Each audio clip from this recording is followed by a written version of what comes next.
its place, which are their homes. Some are choosing to go to find relatives who are in the country. We try to facilitate that. There's been a challenge, Honorable Chair. I think I should be explaining some of the issues that we have now faced in the process. When we say we are transporting someone from Bedbridge, from the reception center, at times some of these people are not quite clear in terms of where they can go and find shelter.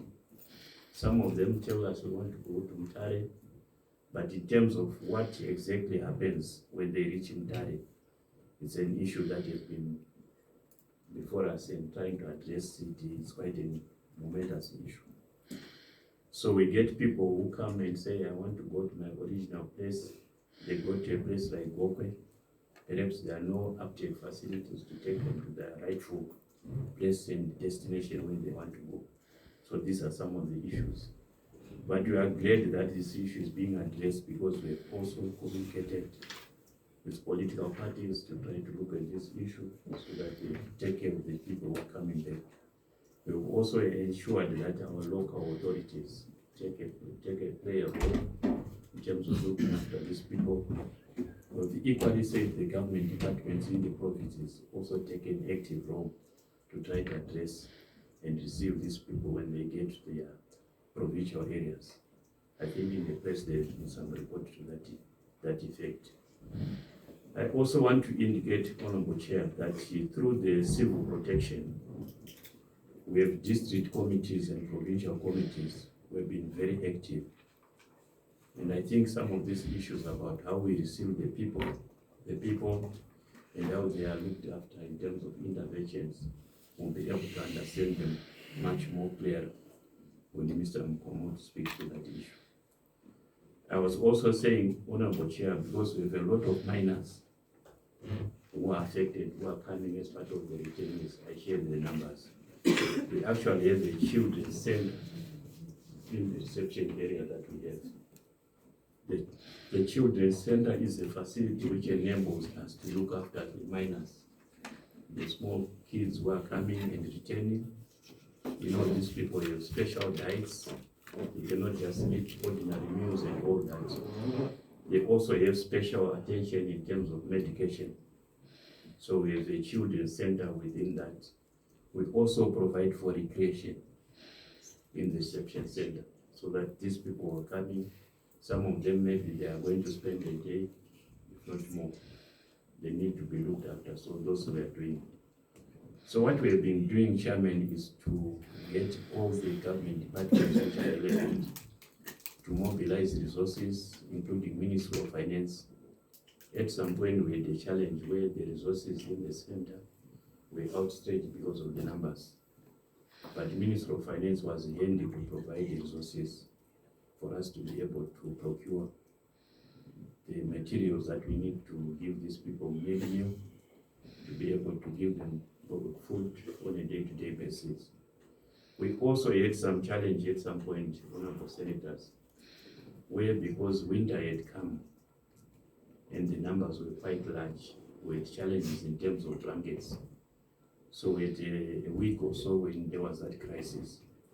But through interventions of political parties, through interventions of government ministries, and even ZIMRA, we were able to marshal enough blankets for us to be able to take care of the people who were in the center. So that problem has since been resolved. We had along the way a very big problem in terms of transportation, like I alluded earlier. We had a bottleneck where the buses were coming from South Africa, and the uptake that we had taking them from Bedbridge to the various centers in the country, there was a challenge. But like I've already indicated, that issue is now a thing of the past, because the local government and through civil protection we've been able to get over that problem by getting enough buses and fuel which are able to collect the people when they come. Maybe we still have cases where a person who can spend 3 days in the center, but that is quite an improvement from the previous case where we had people staying over a week because of the bottleneck in terms of transportation capacity. So that is since been resolved.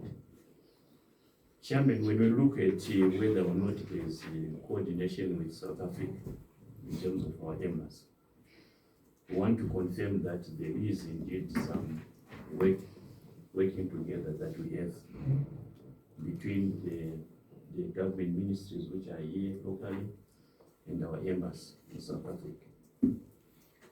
The situation is such that when we have people in South Africa who are facing difficulties, their port of call firstly is the embassy, the consulate.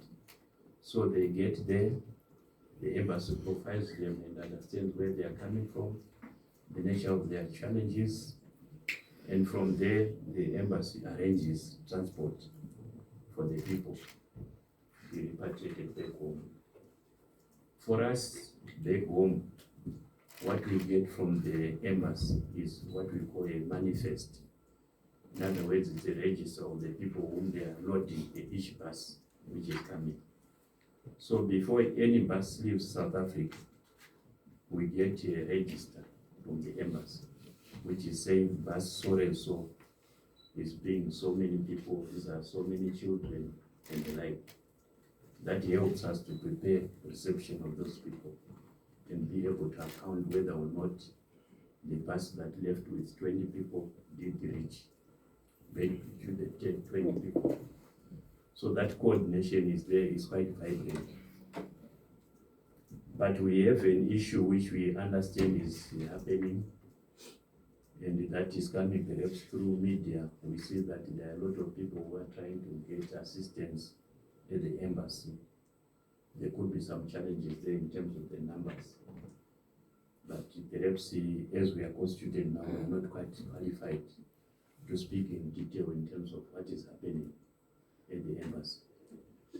But the bottom line is there is coordination. We are getting information of the people they are loading there. We are also getting information of the buses which are leaving, so that we are able to account here when they get here. So the 34,000 people we have come, they have come through that process where they are dispatched through the embassies and they come to the border and we receive them. And those people have been dispatched throughout the receiving areas in the various provinces. That has been happening.